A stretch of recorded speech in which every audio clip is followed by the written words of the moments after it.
So what you're going to do here is you're projecting out for the next 12 months when you think your cash will come in.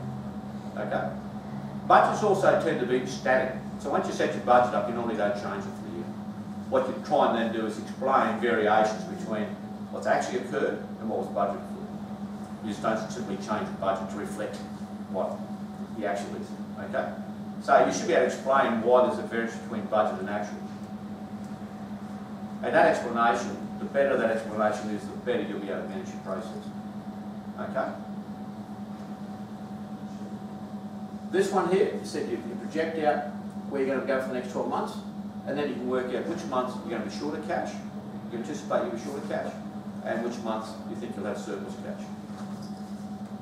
That becomes really important. And with cash flow, you do adjust it month to month. Okay? So, month 1, which would normally be July, at the end of July, you go back and you actually put in the actual for July. Okay? Update your cash flow for July. Because then you might then come back and say, well, July was supposed to be a really super month, it's been a terrible month. I better start looking at these other cash flows the other months and start adjusting them to reflect what's really going to happen. And so it means you keep updating that all the time to reflect where it's at.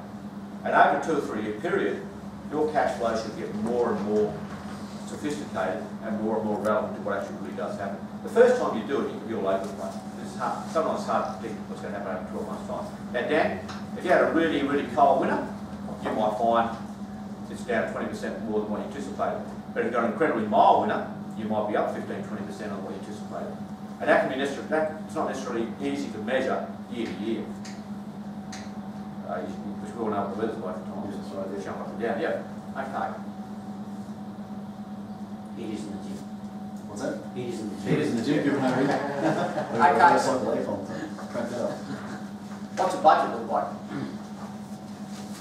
As I said, the budget is basically a reflection of your profit and loss. Okay?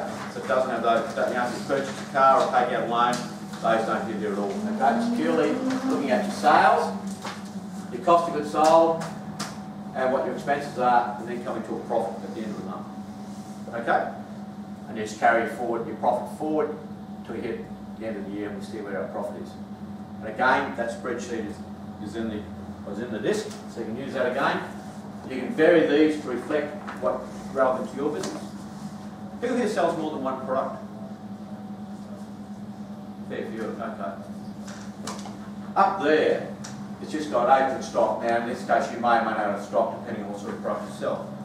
But the relevant is, how much detail should your budget go to? I would suggest most small businesses don't go deep enough. Okay? If you showed a $50,000 profit year to year, would you be happy? Yeah. In the main, yeah? You'd think that's a pretty fair result? Question being is, you wouldn't be 50,000, not going to get much of a house, is it? But you might have, you might want $1 million, $2 million. Yeah. What I'm getting at though is if you've got 6 products, you want to know how each one of those is going. Because if you've got 3 products that are doing super well and generating that profit, but if the other 3 are actually making a loss, they're actually holding you back. You'd actually be better off getting rid of those 3 and probably making an $80,000 or $90,000 profit. But if all you're recording is at the top level is just sales in general, it doesn't give you enough detail. Now, if you take a software package like Maya or QuickBooks, and I'm not sure about QuickBooks, but I know certainly Maya does, they have categories, they have things called categories and jobs. Okay? So you can allocate a job to a particular sale. So that job might be yellow lollies. You might have another job called blue lollies. Or Kathy, you might have things like office stationery. Then you might have furniture fittings or furniture and something else. So you actually look at each one of those as a job. So you can generate a little profit and loss and a little budget on each one of those and see how each of your main product lines is actually performing against budget. And then you can bring that together in terms of total budget. But really, if you do have a number of products, you really do need to go into that level. It's not good enough simply. And Dan, it's the same with you, mate. If you're selling 6 different physical education program fitness things, then you want to know how each one is performing. Is it giving you the return you expected it would? And if it's not, you've either got to go back and revamp it, or look at dropping and getting rid of it. But if you're simply saying, oh, if I got 3,000 for the month, well, it's a good month because I got that in, you really could be saying, well, really, it's actually a terrible month. You actually really got rid of the rubbish because could actually be making 5,000. Sorry, yep. So for somebody like me where it's all my time, Yep. that would be my hourly rate, maybe. Yep. But when you say it's all your time, tell me a bit more.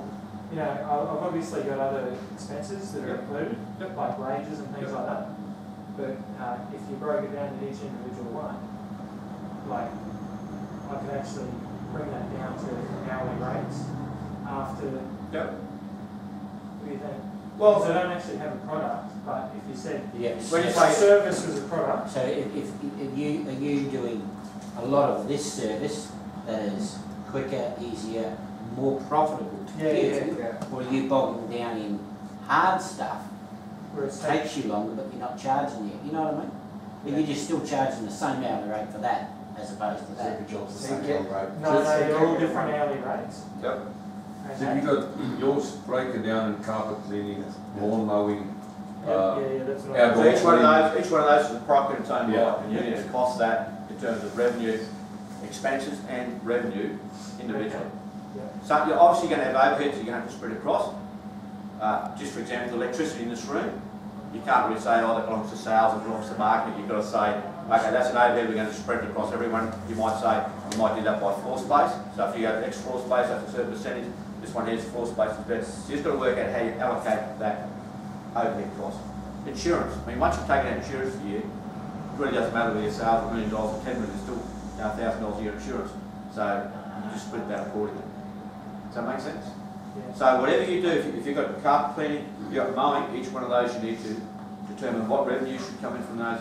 Because if you, for example, mowing, if you do 3 hours of mowing, and that generates X dollars, but you could actually spend that time doing carpet cleaning, which is generating X plus Y, which one should you be doing? Correct.